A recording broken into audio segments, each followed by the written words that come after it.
أعوذ بالله من الشيطان الرجيم. بسم الله الرحمن الرحيم.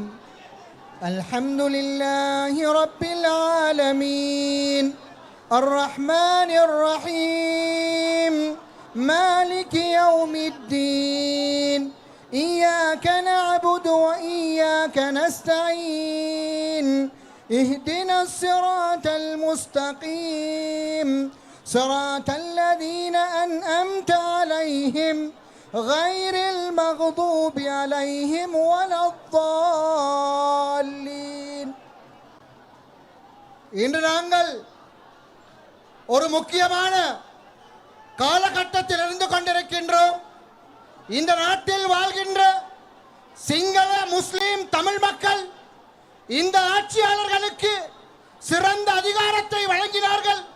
இந்த அதிகாரத்தை துஷ்பிரயோகம் செய்வார்களாக இருந்தால் இதைவிட பல்லாயிரக்கணக்கான மக்கள் ஒன்று குழுமி இந்த நாட்டினுடைய ஆட்சியாளர்களை வீட்டுக்கு அனுப்புவார்கள் என்பதில் எந்த விதமான சந்தேகமும் இல்லை.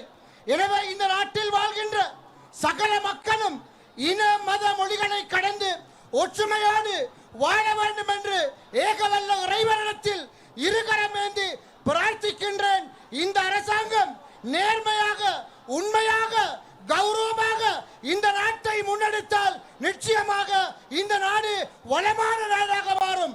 அதற்கெதிராக இனங்களை பகைத்துக் கொண்டு மதங்களுக்கு எதிரான சவால்களை முன்னெடுத்து இனங்களுக்கிடையில் மோதலை ஏற்படுத்தினால் நிச்சயமாக இந்த அரசாங்கம் மிக விரைவில் புரளும் என்பதில் எந்தவித சந்தேகமும் இல்லை.